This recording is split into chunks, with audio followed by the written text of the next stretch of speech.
जय जिनेंद्र, प्रणाम, नमस्कार। मैं राइटर संतोष ललवानी, काठमांडू, नेपाल से। दोस्तों, कल ही श्वेतांबर जेएनयू का 8 दिवसीय पर्युषण पर्व संपन्न हुआ है। हम पर्युषण पर्व को पर्वों का राजा कहते हैं। पर्युषण पर्व पर अहिंसा चरम सीमा पर पहुंच जाती है और हम हर प्राणी मात्र से प्यार करने के कारण किसी जीव की हिंसा न हो, इसके लिए हरी सब्जियां, फल फ्रूट का भी इन 8 दिनों में त्याग कर देते हैं। ये 8 दिन तब जब धर्म ध्यान में बीतते हैं। अंतिम दिन हर प्राणी से क्षमा याचना के लिए प्रतिक्रमण कर सभी सगे संबंधी से खमत खामना क्षमा याचना करके हम वैर भाव तक मिटा देते हैं। पर इन 8 दिनों के पीछे का रहस्य क्या है, इसके बारे में मेरी बहुत जिज्ञासा थी बचपन से ही, और मैंने अपनी इस जिज्ञासा को गुरुओं के सामने प्रकट किया, पर मुझे अलग अलग उत्तर मिले, जिसके कारण मेरा मन शांत नहीं हुआ। क्योंकि हम होली, दीपावली, भाई टीका, राखी वगैरह जितने भी त्योहार मनाते हैं, उसके पीछे का कारण स्पष्ट हमको पता होता है, पर पर्युषण का नहीं। आखिरकार 3-4 गुरुओं से जब इसके बारे में एक जैसा ही उत्तर प्राप्त हुआ तो मन को वो सहज स्वीकार हो गया। हो सकता है इस सच के अनेक पहलू हो, पर ये पहलू जानकर आपकी श्रद्धा भी पर्युषण पर्व पर और अधिक गहरी हो जाएगी।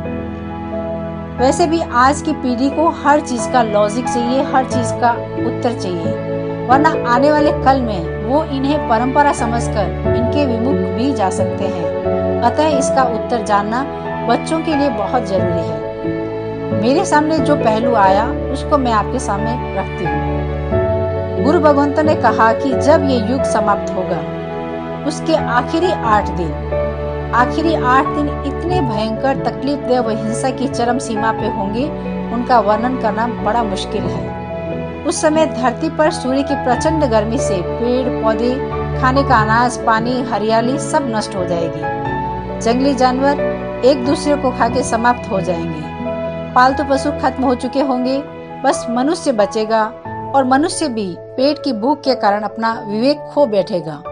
वो अपने ही बच्चों का भक्षण करेगा, और जब बच्चे समाप्त हो जाएंगे तो वो स्वयं को भी चीर-चीर कर खाएगा। इतनी घोर हिंसा होगी उस समय।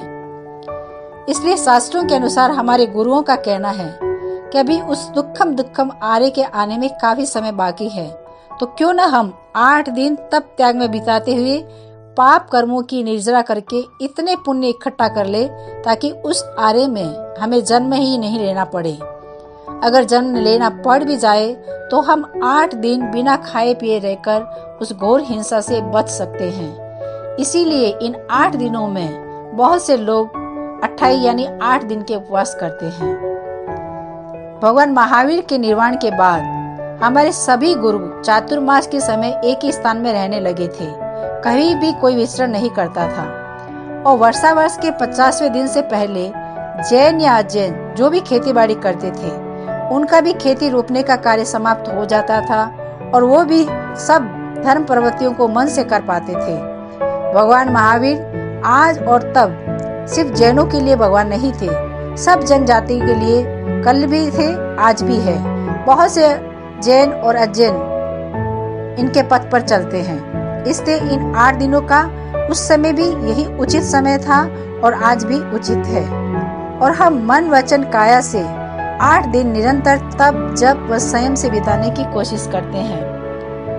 पर्युषण पर्व के अनेक सत्य हो सकते हैं, पर पर्युषण पर्व पर लोगों की श्रद्धा कम नहीं हुई है, न कभी होगी।